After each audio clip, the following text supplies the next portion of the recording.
jërëjëf Mohamed Kandji ñu ngi leen nuyu ku nekk turam ak santam te la ñaanal bëccëgu jàmm ak salaam di leen dalal ci iRadio dem mbégte di dalal Samba Tall Sarr nag kenn du ko présenté Sénégalais yi ndaxte expert la ci mbirum pétrole ak gaz expert aussi ci mbirum mine bu ci yëngu bu yàgg-yàgg xam ngeen adduna bi yëngu na guerre bi commencé diggante Ukraine ak Russie am na lu yëngu baax lu bu amee da am impact lu bari ci xamante ne mooy mbirum gaz mbirum pétrole ndax Ukraine dañuy defar pétrole Russie dañuy defar pétrole dañuy defar gaz te am nañu njeexital ci àdduna bi loolu bu yëngoo maanaam dem ak dikk bi day am jafe-jafe te Sénégal yàlla nga may ko nag ci gàncax yu mel noonu yu bëree bëri ci réew mi ci ñu xool nag yii di am nag àdduna te ñu bañ ko prévoir est-ce que Sénégal la war naa jël matuwaayam taxaw ci loolu def nu mu gën a gaawee comme ça yii bu laalee àdduna bu bañ am impact bu bëri ci Sénégal ndaxte gaz bi bu yokkoo mais pétrole bi yokku courant bi yokku ndax dañu importer ba léegi pétrole bi bu courant bi yokkoo lépp a yokku lépp da ngay lekk sax sa kër dina yokk parce que courant lañ ko defaree Samba Tall Sénégal am na lu bëree bëri yàlla may na ko ban matuwaay la war a jël ci yu mu am yooyu comme que genre situation mu amee bu bañ ko dal.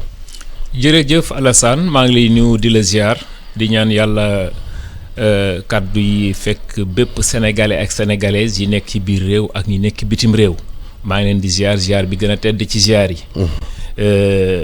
di ñaan yàlla waxtaan bi ñu ko tàmbalee ko ci bisimilahi rahmaani rahim eggalee ko ci alhamdulilahi rabil alamin ba nit ñi mën cee jariñu. li ñuy wax rek mooy que ni ñun amuñu lu dul réew mi. Sénégal la ñu am ñun ñoo ko war a mën a defar parce que le Sénégal ne se fera que ce qu'en feront les Sénégalais eux-mêmes. kon ñoo war a taxawal sunu dëkk. jëmmal sunu dëkk ba ñu nekk ni ma ko faral di waxee tête de peloton de l'Afrique voire même du monde pourquoi pas. parce que jàpp nañu tey nii li nga xamante ni moom moo nekk Sénégal muy potentiel wax nga ko léegi mbiru énergie pays mënul dem sans énergie boobu wax nga gaz wax nga pétrole parce que loolu mooy source d'énergie tey jii. hormis le mix énergétique bi nga xamante ni tey jàpp nañ le Sénégal est l'un des pays les plus ensoleillés du monde avec 3000 heures d'ensoleillement éolienne bi waxaale wuñ ko parce que gis nañ centrale yi kon loolu sant yàlla la. beneen bi ci des rek mooy que ni tey jot na nit ñi jël seen destin en main su ma nee destin en main parce que bu ñu nee 55% des matières premières du monde proviennent de l'Afrique. Sénégal am ci ba ñu mën a wax 24 ba 25 ressources kon jàpp nañ ni ressource boobu war na mën a nekk ñuy exploiter ñu industrialiser ko ba nga xamante dañuy am ay produits finis ou semi finis bu fekkee nag lompoñ nañ ci loolu damaa yaakaar ne duñ ci am njeexital mais jàpp naa ni li nga xamante ne moom lañ yor ci ressource sunu développement réew tey kenn waratuñ koo dicter ñun ñoo ko war a dicter suñu bopp parce que nit ki la nga am ngay demee marché. du moment où jàpp nañu réew mu tuuti mu bari am na ressources yoo xam ne tey moom la àdduna di tiitaroo lu mel ni or dañ koy tiitaroo lu mel ni marbre dañ koy tiitaroo lu mel ni tey jii zircon ilménite le coxène rutile dañ koy tiitaroo mënoo tabax tey jii te amuloo li ñuy wax xeer boobu muy calcaire bi di béton bi nga xamante ni jàpp nañ mooy matière première ciment jàppit nañ ni mënoo tabax saa nga am fer. du moment où yàlla dimbali nañu am nañu ay réserves yoo xam ne tey estimé nañ ko ci 750 millions de tonnes de fer nga xamante ni bu ñuy wax fer mooy boo ko trempé da nga ciy génnee wàllu métallurgie ak sidérurgie te loolu jàpp naa ni am na njeexital am na lu ci des parce que mënoo exploiter fer te amoo le maximum d'énergie. du moment où yàlla dimbali nañu te loolu c'est à saluer COP 26 bii jàll président Macky Sall bi mu demee. ci une vingtaine de pays ñu toog di wax waxu exploitation gaz dégg ngeen li fa am ñu ni ñoom tubaab yi dootuñu subventionner li exploiter les énergies de fossiles te ñun taxaw nañu pour exploiter ko xam nga mbir bu amee da nga ci jàngat booy xool tey ku mel ni Chine mu ngi def 9 millions 800 mille tonnes de CO2 booy xool les États-Unis mu ngi ci 4 millions 800 mille tonnes de CO2 booy xool Inde mu ngi ci ay 2 millions 400 Afrique yépp boo ko xoolee 4% la kon cela veut dire que ni tey àdduna bi même bu polluer ñun Afrique polluer wuñu ko. du moment où nag Afrique tey am na taxawaay boo xam ne daf ko war a taxaw continent yépp kenn mënatu la dem sans Afrique parce que matière première yépp tey mu ngi Afrique boo nee bauxite Afrique la boo nee uranium Afrique la boo nee diamant Afrique la boo nee or Afrique la boo nee titane zircon Afrique la kon jàpp nañ ne tey jii même pétrole bi nga xamante ni sunu réew mi nga xamante ni du réew mu mag tey jii bu ñu yàlla dimbalee ba nga xamante ni tàmbal nañu exploiter sunu gaz ak sunu pétrole bu ñu koy wax dëggantaan bu ñuy wax dëggantaan njeexitalu pétrole mooy la pétrochimie mooy lan moo mën a indi njeexital ci pétrole xam nga yàgg nañu toog fii di wax Libye pétrole la mag nii riche na nangam ak nangam tey yaa ngi gis ñu ngi teg ay jéego nga xool tey Petrosen Holding nga xam ne dañ ko éclaté nga xamante dafa am trading et service gis nañu station yi nga xam ne waa Petrosen ñu ngi koy tàmbalee di tabax Petrosen Sénégal moo ko moom tey jii jàpp nañ ni SAR mu ngi doon utiliser di raffiner 1,2 million tonnes de brut tey préparé wu nañu ñoom ba war a produire plus de 5 millions de brut kon bu ñu yàlla dimbalee ñu exploiter suñu pétrole bopp raffiner ko suñu bopp def ko suñu station jaayal ko suñu bopp suñu gaz ñu wut ay turbine à gaz yu mel ni bi nekk Cap des Biches ak yeneen yi nga xam ne dafay nekk en offshore kon jàpp nañ ni nous serons indépendants en énergie bu ñu yàlla dimbalee maintenant ñu indépendant en énergie li ci des muy li nga xamante ni ce qui est durable pour un développement muy ndox suuf ak jant dama yaakaar loolu it mu ngi ci réew mi. mais xam nga loolu yëpp ñu ngi koy wax waaye sénégalais bëri ñu ngi xaar loolu commencé. ndaxte réew mi tar na. ñàkkum liggéey bi bëri na. xale yi sonn nañu. soo gisee bi Sénégal gagné Coupe d'Afrique des Nations yu génn ci ndaw. maara deytaali ndax xale yi. xam naa ne yooyu même bu fekkee ne xam nañoo kontaanoon génn. ku yëre réew war ngaa mun a xalaat ne gune yii bëri nañu te amuñu qualification. amuñu formation amuñu dara. lan la réew mi war a def bu loolu amee sénégalais bu nekk ak foo munta nekk ci réew mi nga yëg sa bopp. xanaa ñu xiirtal xale yi ci ndaw ñi ñu dem jàngi wuti métier du moment où am nañu métier état nag moom mooy teg ay paramètres am gis nga ressources yi ma la limal ñëpp tey jii bu fekkee yàlla dimbale ni tey ñu am ay société nationale man ci njeexital leen rek laay xaar tey ñu toog ba ni tey Sénégal am na société nationale buy transformer oram bi ci xam moo nekk ci suufam Sénégal dem na ba am société nationale buy transformer calcaire am pour ñu am sunu cimenterie bopp tey même bu fekkee état mënul def lépp tey mu toog bu ñu nee exemple je donne un exemple bu ñu nee 2000 milliards la ñu soxla pour tabax benn industrie buy transformer sunu or bi nekk ci àll bi état bu mënul def 2000 yëpp tey ñu wut ay concession ku mel ni Alassane ku mel ni Samba Tall ku mel ni keneen ak keneen gars yi ñu dajaloo formé wu en consortium dama yaakaar ni état yi def genn wàll ñoom ñu def genn wàll mu am conseil d'administration ak loo xam ñoom ñoo koy doxal je pense bien que ni bu ñu amee industrialisation boobu ci or bi nga xam ne dañuy am suñuy comptoir or ci suñu biir réew je pense bien que ni les choses peuvent bouger.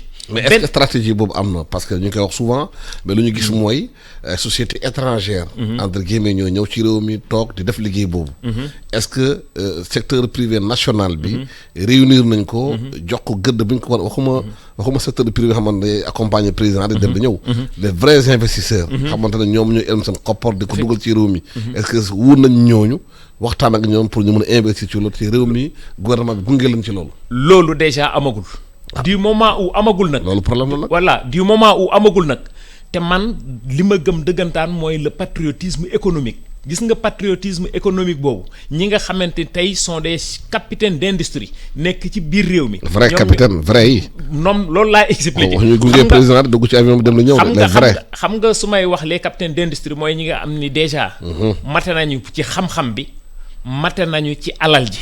gis nañu des gens yoo xam ne ñu ngi investir des milliards et des milliards c'est pas pour faire de la publicité tey nga dem sur les métiers des BTP nga xam ne tey CSE nga xam ne ba ci sous-région bi dañ leen di tiitaroo nga xamante ni tout ce qui est route construction ñu ngi ci nga xam tey lu mel ni Taleximine nga xam ne moom moo nekkoon Jean Lefebvre tey jii ñu ngi innové tout Taleximine ils sont dans tout léegi ci BTP nga xool lu mel ni exemple entreprise Mapata Ndiouk tey jii ñu ngi investir ci li nga xamante ni moom mooy lépp loo xam ne mais ñooñu dañuy plaindre duñu gagner marché yi mais loolu dañuy jël marché yi jox ko entreprise étrangère yi ci foofu laa jëm ci foofu nag laa jëm looloo tax ma ne tey bu ñu yàlla dimbalee ñun am na taxawaay boo xam ne li ñuy xaar defe naa loolu moo nekk objet bi li ñuy xaar ci non mooy que ni ñooñu nga xam ne tey c'est des capitaines d'industrie nekk ci réew mi nga xamante ni ñu ngi taxawaay mucc ayib nga xam ne ña ñuy jël ay doomi Sénégal lañu la ñuy liggéey day dellusiwaat ci biir réew mi kon ñooñu war nañ leen a gën a dooleel ba nga xam ne dañuy booster l'économie du secteur sur le secteur du BTP.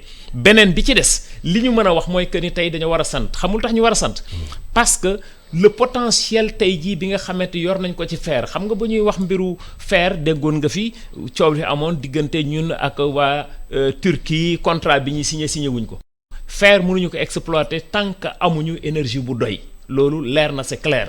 maintenant beneen bi am solo mooy que ni ci pacte bi li nga xam ne dañ koy def ci mbiru fer bi dañ ni du ñuy jël fer bi di ko yóbbu à l'extérieur.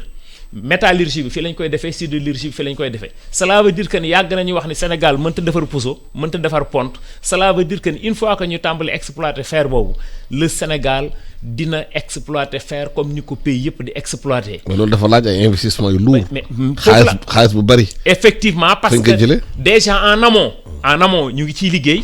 parce que defe naa loolu moo gën a taxawal port minéralier et vraquier bi nga xam ne moom moo nekk Sendou ñëpp gis nañu tamit ni y aura benn chemin de fer à grand écartement lépp luy minerai lourd incha allah rabbi foofu la jëm kon bu fekkee ne nag léegi dañu teg ay jéego paramètres yoo xam dañ koo teg dañuy fexe ba jaar ci paramètres yooyu nga xam ne moom moo mën a développer réew mi mooy li ma la waxee léegi sànq sama commencement wax le Sénégal ne se fera que ce qu'en feront les Sénégalais eux-mêmes.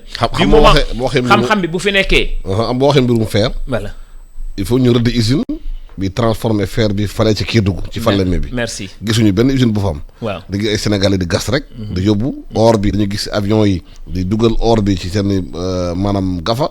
da ko yóbbu bitim réew. kenn transformé ko sur place. c'est-à-dire yooyu yëpp dañ koy wax c'est bien beau. parce que ay projet la. waaye concrétisation bi moo amut.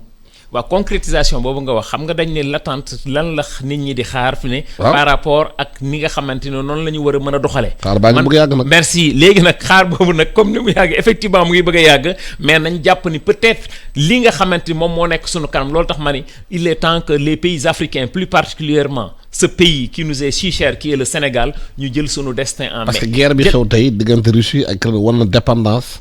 Sénégal ci lu bëri. parce que bu doo yore suuf. yore ndox. yore naaj di dem di xaar di blé buy jógee Ukraine ou buy jógee Russie pour defar sa mburu munoo defar blé fii. ISRA def na liggéey bu mucc ayib ci loolu war nañu Sénégal fii boo demee Saint-Louis ci vallée du fleuve mun nañu béy blé foofu waaye ba léegi mu ngi ci tiroir yi kenn concrétise ko kenn liggéeyu ko benn privé jëlu ko daf ko industrie gouvernement bi deful moyen pour def ci loolu. xam nga dafay mel ni daal dañuy tourne autour du pot pendant 60 ans di wax les mêmes thèmes les mêmes trucs on revient sur les mêmes choses dara bougéwul. xam nga tey jii un pays comme ni ñu koy waxee mënul dem sans énergie mais tey jii bu ñu yàlla dimbali woon tey ñu am sunu autosuffisance alimentaire te loolu c'est pas parce que je suis Haalpulaar mais man jàpp naa ni Fuuta gi nga xam ne xam naa fa dem naa fa nga xam ne tey kenn werantewul ni suuf ma nga fa kenn werantewul ni ak fleuve bi ni nga ko waxee Saint-Louis ba Bakel c'est de l'eau douce jàpp nañ ne tey jii am na investissement boo xam ne bu ñu ko fa defee hormis sud bi parce que bu ñuy wax kenn woonu wax mbay tey ba bàyyi la verte Casamance kenn mënul wax tey jii agriculture maanaam surtout mbiru légume bi bàyyi ñaay bi kon tey jii bu fekkee ni uniquement de Saint-Louis à Bakel nit ñi investir lañu lu ñuy investir nga xamante ni le développement durable nga xam ne tey jàpp nañu am na jant am na suuf am na ndox buñ ci defee liñ ci war a def on peut atteindre effectivement notre autosuffisance alimentaire. mais pourtant du moment où nag. ça fait bientôt plus de 50 ans. SAED mu ngi foofu. Société d'aménagement des eaux du delta. des eaux du delta luñ fa def. lan la SAED def. il est temps sur le plan industriel aménagement ay casier ak yooyu rek. loolu mooy problème bi. waaw foofu irrigation bi ak yooyu yëpp maîtrise de l'eau. foofu laay waxee looloo tax ma ne il est temps que les Sénégalais prennent leen destin en main boobu mooy li nga xam ne moom la ñu am tey ci potentiel tey jii ñu utiliser ko xam nga maa ngi lay wax sànq ñuy wax mbiru gaz bi tey jii mais gaz boobu bu ñu ko tàmbalee utiliser tey jii uniquement sur benn bloc xam nga sur les 29 blocs yi nga xam ne tey mu ngi Sénégal ñaari bloc kese lañ ci investir muy le bloc de Sangomar sur le pétrole et le bloc de GTA bi nekk ci Saint-Louis offshore profond ñaari bloc yooyu kese la ñu investir pour le moment ci investissement la ñu toll dara génnagul du moment où tàmbale nañu exploiter nag sunu gaz jàpp nañu ni tey centrale yi ñu yor yëpp ñu def ko tribune à gaz ma fàttali la wax leen ni la. Les énergies de fossiles. C'est l'une des énergies les plus propres du monde. mais loolu pour kañ la. En 2023 incha allah rabbi. 2000 bientôt 2023. waaw d'accord. Maintenant une fois que ñu tàmbali exploiter boobu moom laa wax sànq centrale bi ñuy tabax Kabie bi turbine à gaz la mu ngi génn 300 mégawatts. kilowatt beneen bi nga xamante ne dañ koy tabax foofu en offshore ci biir géej gi day génn 237 mégawatts. gis nañu yeneen yoo xam ñu ngi leen tabax ay turbine à gaz yoo xamante ni suñu propre gaz ñun. moom lañ koy alimenter ñu am énergie bi ñu soxla. mais est-ce que justement guerre bi xew diggante Russie ak Ukraine. pays européens yëpp dugg ci. du am impact ci loolu. parce que Sénégal ñu fi investir dañu ne côté à la bourse. te ñoom pays européens ñu ngi jël seen ngànnaay seen xaalis bu bëri di ko dugal ci guerre bi. te c'est une situation qui était pas prévue. Est-ce que du am à long terme impact ci investissement yi waram fii. non je ne pense pas dina am long terme parce que xam nga lu tax ma wax la loolu déjà. xam nga bi tubaab yi taxawee ni ci COP 26 bi ni ñoom dootuñu investir ci lépp loo xam ne énergie de fossile la ñun ñi nga xam ne jël nañu sunu matuwaay yépp ba plateforme GNL bi li war a liquéfier gaz bi lépp ñëw na sur place dara desul on signe des contrats avec des majors nga xamante exploitation kese moom moo des cela veut dire que ni loolu moom weesu nañ ko day exploitation moom. kon duñu soxla beneen koppar dugal. gis nga courage politique. foofu c'est à saluer wax naa ko sànq c'est à saluer courage politique bi président jël ci COP 26 bi ni même bu ngeen ko exploité wul ñun dañ koy exploité. courage politique boobu la ñu war a am ci bépp fànn boo xam ne ressource la tey boo xam ne dañ koo yor tey ci suñu biir réew maanaam mooy sama commencement ma ni la tey du benn réew bu ñu war a dicter ñun naka la ñuy def pour développer suñu réew mii xam nga tey boo demee lu mel ni Teranga Gold du ba li nekk fële nga xam boobu ba tey mu ngi exploiter or bi mais boo demee ab sénégalais moo fa nekk Aziz yi moo fa nekk. IST la. waaw fii la génnee ci université bu Dakar. waaw mais société étrangère lay liggéeyal. merci foofu laa la jëmal bu dee sénégalais la. merci xam nga société sénégalaise lay liggéeyal. étrangère lay liggéeyal mais xam-xam bi moo tax mu toog fa. on est d'accord. mais en défendant les intérêts étrangers. foofu laa jëm loolu tax man la nga ñëw lu mel ni Sococim. ab IST moo fa nekk. nga dem fi ñuy exploiter zircon bi tey ji IST moo fa nekk kon Sénégal amul problème mu ressources humaines. waaw mais ñoom looloo tax man la ci commencement bi. ñoom ñëpp dañuy liggéey société étrangère. looloo tax ma ne la kon défendre les intérêts de sociétés étrangères. looloo tax ma ne la nag teg foofu. waaw léegi nag comme dañuy défendre les sociétés étrangères. lan moo tax kon ñun suñu état yi ñun il est temps ñoom ñu taxawal jëmmal. ay sociétés yoo xamante ni doomi Sénégal yi ñoom ñoo lay diriger comme ñoom ni ñu koy diriger. mais est-ce que état bi am na vision bi. est-ce que état bi am na vision boobu dañ ko war a am. waaw dañ ko war a am et nous pensons bien. que ni ak li nga xamante ni tey jii moom moo am ci àdduna bi nit ñi teg ci seen bët ñëpp xam nañu géopolitique ak boo defee géostratégique di nga xam ce qui se passe aujourd'hui fële ci Ukraine nga xam ni ay intérêt kese moo tax. mooy ce que disait l'autre les pays n'ont pas d'intérêt ils n'ont pas d'amis ils n'ont que des intérêt li ñu gëm tey mooy que ni il est temps que l'Afrique taxaw jëmmal suñu bopp ñun ñooy taxawal suñu bopp ñun ñooy nërmeelal suñu bopp jàpp nañ ne kon bu ñu nee Afrique tey jii ñun Sénégal ñu am ci suñu cëggal guy dañoo war a taxawal suñu bopp dëggal suñu bopp te loolu rek moom moo am solo pour le moment. mais population ñoom ñu ngi xaar yi fi am parce que xam nga coow li bëri na fi ci réew mi gaz bi pétrole bi moom coow bu rëy espoir bu rëy am mais dafa mel ni wax ju dafa xaw a sedd léegi kenn déggatul ñu wax mbirum gaz ak mbirum pétrole. xam nga Alassane bu ñuy wax gaz ak pétrole. ñaar rek moo mën a am ban njeexital la ci askan wi di gisi. loolu la ñuy xaar. merci beaucoup. mbir dafa am lépp loo gis en amont comme en aval dañ ci def jàngat dañu ne dañu war a exploiter sunu pétrole ak sunu gaz SAR bi nga xamante ne tey 1964 lañ ko fi implanté nga xam moom mooy raffiné nga xam dañuy jëli bitim réew ñëw jox leen ñu raffiné tey jii yàlla dimbali nañu SAR boobu doon raffiné 1,2 million tonnes tey jii yokk na extension ba 5 millions de tonnes par année.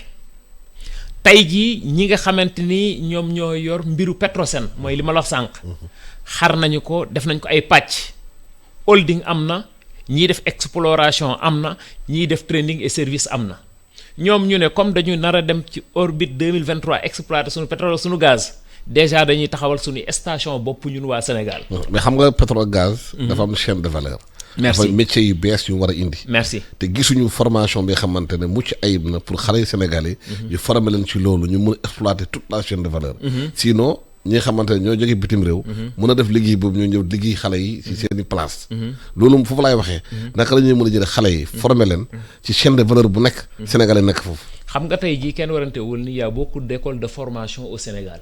waaw mais code de formation d'accord beneen bi IPG mooy Institut national des métiers du pétrole et du gaz loolu mu ngi fii sunu doom yi ñu ngi ciy jàng am nay promotion yu génn déjà ñoo xam ne leer na c'est des ingénieurs. mais doyut merci non doyul amul luy doy dans la vie bu fekkee da nga bëgg a développer pays loo cravaché du doy da ngay gën a cravaché donc li ñuy wax rek mooy que ni lépp loo xam ne c'est des métiers du pétrole et du gaz ñu gën koo yaatal xam nga réew moo xam tey dañuy toog naan la 29 blocs en offshore comme en onshore muy ci géej comme ci jéeri ji ci gaz ak pétrole kooku war nañoo yokk métier bi mooy li ma la wax sànq dëggantaan pétrole c'est la pétrochimie qui fait moom moo tax ñuy wax. parce que à part le fer bi nga xamante ni moom la ñuy wax à part le verre bi nga xam leen li ci des yépp dans ce monde là presque c'est de la pétrochimie kon bu ñu yàlla dimbalee tey jii ñu war a mën a def exploiter pétrole boobu ñu mën ci génne ay njeexital bu ñu demee ñun bay génne sunu essence su bopp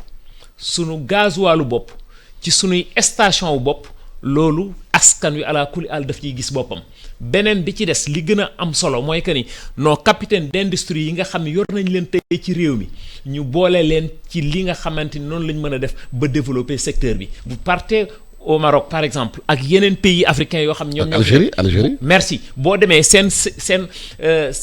seen secteur privé dañ leen dooreel ba nga xamante ni beneen réew bu jógee beneen société bu jógee bitim réew ñëw dugg si foofu boo ñëwee ci ñoom ngay bootu tey jii est-ce que dans ce Sénégal que nous sommes je dis bien lépp luy concevoir tey jii tali mu ngi ci biir réew mi tey jii mu xel mënatul a jàpp xawma li weesu mais xel waratul a jàpp li nga xam moom moo nekk sunu kanam y a combien d'ingénieurs ponts et chaussées y a combien d'ingénieurs génie civil y a combien de sociétés yu fi nekk tey yoo xam ne war nañu mën a construire sunuy tali tey jii kon jàpp naa ne tey jii challenge bi dootul ay defar tali. loolu moom impérativement dafa war a nekk boo ko bëggee moom ci réew état moo war a organiser cadre bi. merci organiser ni xamante ne nit ñi dañu war a liggéey ci loolu. effectivement bu fekkee nag état bi organiser cadre bi ku nekk ngi tiire fu la neex.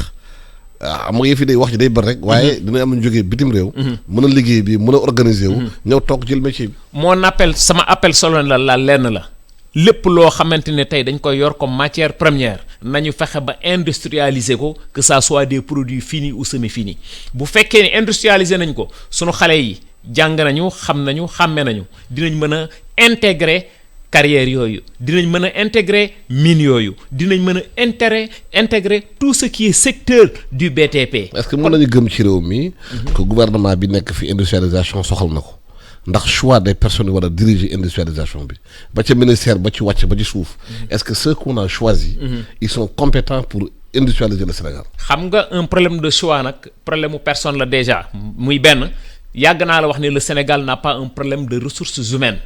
Le Sénégal n'a pas un problème de ressources humaines. Maintenant le problème de choix de ressources humaines moom. merci kon bu fekkee ni dañuy def choix man jàpp naa ne on doit chercher les meilleurs en compétences et en vertu du moment où man la ma gëm dëggantaan mooy que ni le Sénégal est un édifice en construction nous avons besoin de toutes les ressources humaines en compétences et en vertu qu'ils soient d'ici ou bien de la diaspora dañuy war a jëli indi leen mettre leen à l'épreuve de ce pays qui nous a tout donné. beneen bi ci des ñu jàpp ni tey jii ku mu neex ku mu naqari existence sur terre doomu aadama mooy mu marqué temps donc notre préoccupation fondamentale aujourd'hui c'est de servir de produire le maximum de bienfaits. waaw mais réew mi loolu rek moo am solo. politique guddi ak bëccëg moo fi am. waaw xam nga politicienne moom yóbbuwul kenn fenn. guddi ak bëccëg kon man looloo tax ma ne je lance un appel solennel lépp lu may wax mooy nañu mettre sur orbite des gens compétents et en vertu. mais loolu ngay wax ne loolu assise nationale wax nañ ko bind nañ ko. teg ko ci table bi. bu ñu war a choisir de appel à candidature ñu choisir Sénégal yi xam nga dañu am compétence. waaye politiciens bu ñu joogee si nguur gi safaan ba la ñuy def. waaw xam nga wane ni diw mu ngi def safaan boo xamante lu négatif la man dama ko war mën a def loolu moom tardel sa bopp la. loolu tax man su may wax rek damay wax loo xam day positif loo xam ne peut-être buñ ci jaaree mën nañu dem ci kanam. waaw mais da ngay duut baaraam di tax doxul. waaw non duut baaraam bi mooy que ni politique politicienne bi laa wax bu fekkee ne xam nga yow da nga ni léegi politique politicienne bi. bu fekkee politique politicienne moom moo tax ñun mënuñoo développer dañ ko war a teg ci suuf changer fusil d'épaule fusil d'épaule bi mooy on ne peut pas avoir des ressources humaines compétentes dans ce pays am ay ressources naturelles dans ce pays am tout ce qui est tout ce qui est nu ñu koy waaye ñama-ñama pour faire décoller ce pays pour que ñu nekk tête de peloton de l'Afrique voire du monde ñun ñu ni yàcc ni yasar ne du ñu développer loolu moom xel mënu koo nangu du moment où tey ji mën nañu am suñu autosuffisance alimentaire li ñuy dundee ñun ñu béyee ko suñu réew parce que béy lenn rek la amal ndox amal suuf amal jant mu ngi ci biir réew mi kon c'est à l'État maintenant de prendre ses responsabilités pour xool naka la ñuy taxaw pour ñu atteindre autosuffisance alimentaire boobu bu ñu jógee ci loolu lépp loo xam ni moom muy jàppale pour nga xamante dañuy indépendant en énergie muy pétrole di gaz di éolienne bi ak les énergies renouvelables nee naa la sànq nu Sénégal est l'un des pays les plus ensoleillés du monde avec 3000 heures d'ensoleillement kon jàpp nañ ne tey jii nous devons être indépendants en énergie beneen bi ci des nag muy jàng xam-xammee ràññee nous sommes des Sénégalais jàpp nañ ne compétence àdduna foo dem fekk fa Sénégalais mu toog loolu rek sant yàlla la et c'est très important. Samba Tall Sarr maa ngi lay gërëm di la sant expert nga ci mbirum pétrole gaz infrastructure wax ji rafet na li nga wax yëpp gàncax yi am na fi waaye jëf ji moo des jëf ji. incha allah parce que yaakaar naa depuis 60 ans. incha allah wax ji bëri na ci réew mi de. il est temps coupe du monde bavardage am na xëy na Sénégal mooy jël coupe bi xëy na gërëm di la si ñaanal bëccëg jàmm ak salaam. merci beaucoup Alassane.